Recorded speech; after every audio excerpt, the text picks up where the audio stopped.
Monday, September 23rd. Columbia's correspondents in Berlin, London, and Rome are standing by to bring you direct reports by transatlantic shortwave radio. This morning, you will hear from Edwin Hartridge in Berlin, Edward R. Murrow in London, and Cecil Brown in Rome. Now, before taking you to Berlin, here's a summary of news from other points. Reports from Indochina this morning say small forces of colonial soldiers have inflicted casualties on Japanese troops who have entered the territory. As you may know, French Indochina is letting Japan put 6,000 men in the colony and has granted 3 air bases in the northern section. Japanese will use these advantages in an attack on China's back door. There are other reports that the Chinese have 200,000 soldiers on the frontier, ready to stop any march across French Indochina. These reports first came out weeks ago when Japan began negotiations for bases in French Indochina. A communique issued in Vichy, France, in connection with the agreement, says that in return for the bases, Japan promises to respect French rights and interests in the Far East, her sovereignty over the Asiatic colony, and the territorial integrity of French Indochina. And in Cairo, martial law has been declared throughout Egypt. Here at home, Congress hopes to adjourn by the end of the week. Most of the major legislation is out of the way. And in California, 3-year-old Mark de Tristan, the heir to a huge copper fortune, is safe at home and unharmed. His kidnapper has been caught and is a 40-year-old German alien. Now the news direct from the German capital, reported by Edwin Hartridge. This is Berlin. We had a British air raid in Berlin last night. It started after midnight and lasted for about 2 hours. Well, Ed Murrow was broadcasting to you from a London rooftop last night, describing a German air raid on the British capital. I was standing on my hotel balcony watching, or trying to make heads and tails out of a British air raid on the German capital. I can't give you many details for several reasons. One is that the night was cloudy, and the anti-aircraft shells were bursting above the ceiling of the clouds, so we couldn't get much of an idea where the zone of fire was located. In the direction of the suburbs, I could see flashes of light and hear explosions. But we have not had enough experience to distinguish clearly as to what is the sound of exploding bombs and what is the sound of heavy flak artillery. Then, I could plainly hear the roar of British mortars above the cloud ceiling. And this noise was punctuated by the staccato firing of machine gun batteries and both light and heavy anti-aircraft guns. Then it was over shortly, and the all-clear signal sounded. No bombs were dropped in the Berlin area, says the High Command this morning. The official communique in the noon papers is brief. It states that last night British planes made several bombing raids in Germany and Berlin, quote, with the objective of attacking civilian residential quarters with bombs, unquote. And then the report continues, quote, but due to the anti-aircraft barrage and the activity of the night pursuit ships, the enemy did not succeed in inflicting great damage, end of quote. No planes were shot down in the Berlin area. But the editorial repercussions to this raid are about as violent and strong as anything I've read so far. The Beitzet am Mittag, a noon paper, describes last night's air raids as follows, and I quote, England continues its criminal air war against the German civilian population. Churchill wants it so. Once again, British pilots received the order to throw bombs on German territory and to murder women and children, to take the roofs off the heads of the defenseless civilian population, to destroy residences and places of culture. England is thereby lowering the war to a criminal crime. Churchill wants it so. End of quote. Then the Beitzet states that, quote, political gangsters in England are to blame for this. Only the most terrific reprisals that history of war has ever known will atone for this crime. End of quote. Then it adds that for every English incendiary and explosive bomb dropped in Germany, that the German Air Force will dump, quote, thousands of destructive bomb loads, unquote, on England. As for the activities of the German Air Force, we are told that strong attacks were directed against cities in South England and London last evening and in the early hours of this morning. German planes carried large loads of bombs across the channel and dumped them, but we have no further details as to the results of these raids. The German shortwave radio this morning broadcast a statistical summary of 6 weeks of air war against England and London compiled from German reports. And here are some of the high points. For instance, the Germans claim that 23 million kilograms of bombs, or approximately 50 million pounds of explosives, have been dropped on England in the 6 weeks period. And we are told further that 6,000 industrial plants and factories of which 1,400 are in the London area, have been destroyed or damaged by these raids. In London, the report claims that 4 railroad stations have been destroyed and 3 important subway lines have been hit. Herr von Ribbentrop, the Foreign Affairs Minister, is expected in Berlin today after 3 important conferences in Rome with Senior Mussolini.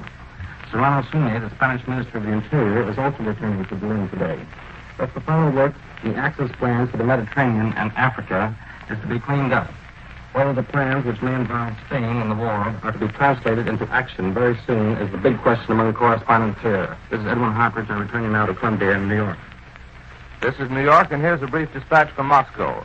Army maneuvers have started in the important Kiev military district of southwestern Russia under the supervision of the Red Army's highest-ranking commanders, it was disclosed today.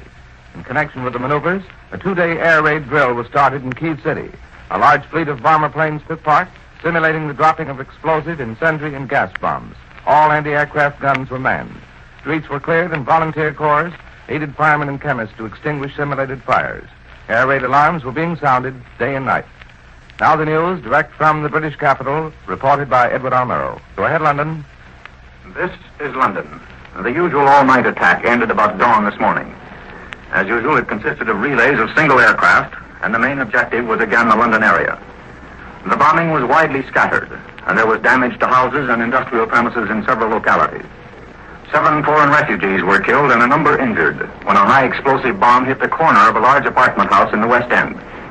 In central London, another apartment house was hit, and damage was caused to hotels. In the northwest of London, about 20 bombs were dropped, wrecking houses, water mains, and damaging roads. The total number of casualties is not yet known. Towns in the southeast of England were also bombed. Houses were damaged in 3 towns, and there were some casualties, including 3 persons killed. This morning's communique adds that a few bombs were dropped in other parts of the country, causing slight damage and a few casualties. The report of last night's RAF action against Germany is brief. It simply states that last night, bombers of the Royal Air Force attacked enemy-occupied bases in France and Belgium and an important target in Germany. No indication is given of the nature of this important target.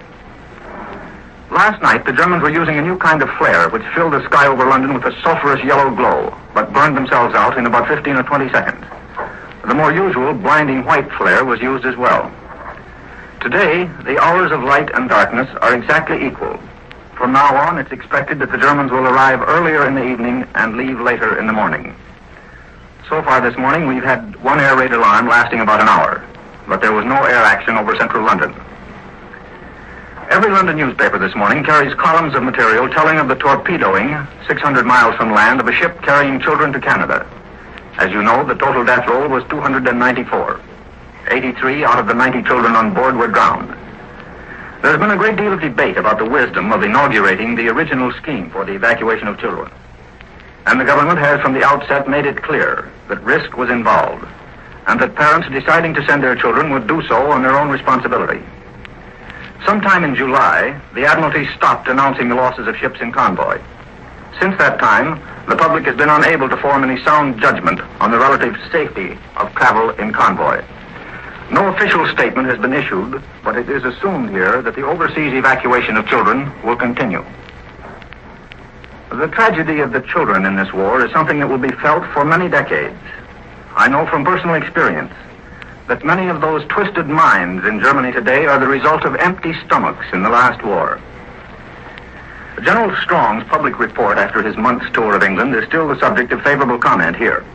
It's believed that the general statement convinced Americans that additional help for Britain will be put to good use. Some observers believe that being reassured of the position in the Atlantic, the United States may feel free to concentrate its attention on the Pacific.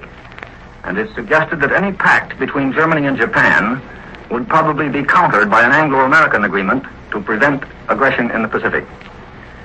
The latest Gallup poll, showing for the first time that a majority of American opinion is willing that the United States should aid Britain, even at the risk of getting into war, and Mr. Wilkie's demand that aid should be given to Great Britain, are both given some prominence in today's press.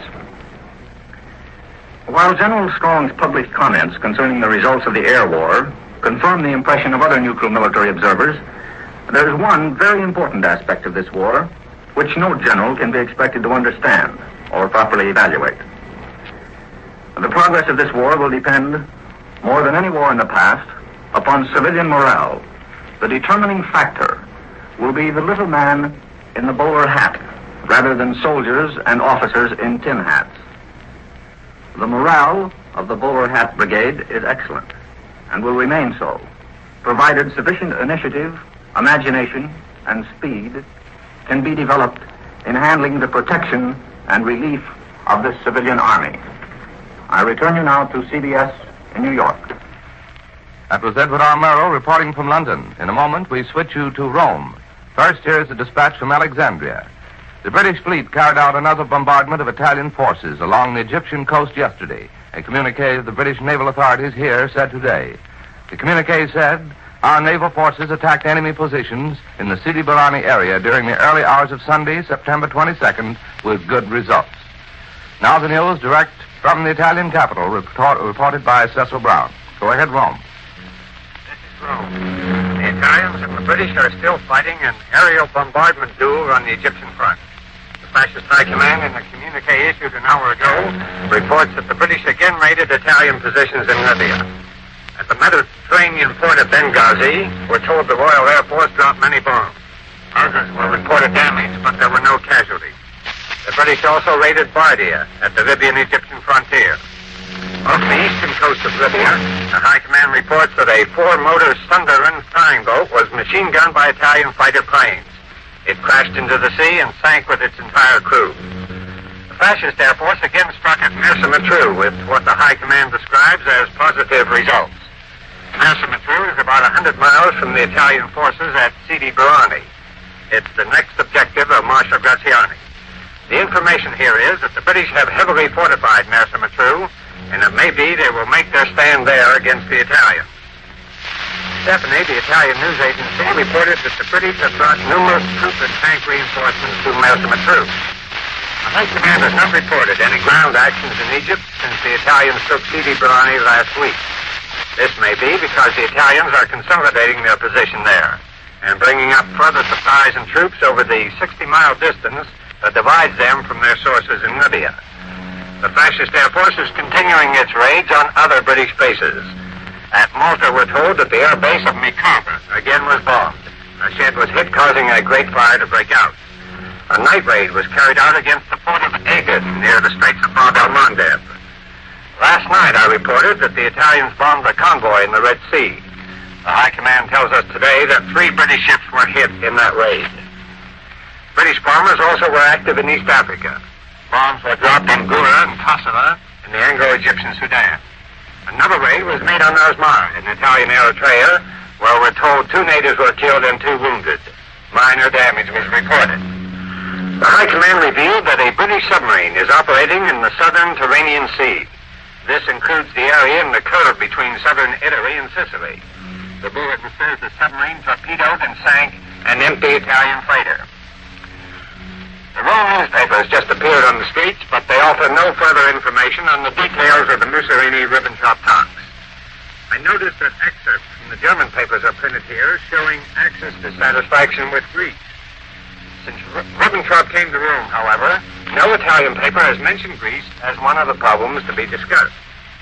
Rome is known, of course, to be displeased with Greece's friendship with Great Britain. But in the past 5 days, there have been no press attacks on Greece.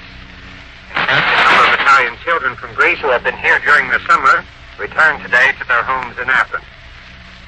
All the papers emphasize that the Axis talks will have an early effect on Spain's attitude toward the war. And to that, you can add an effect on Gibraltar as well. This is Cecil Brown in Rome. I return you now to CBS in New York.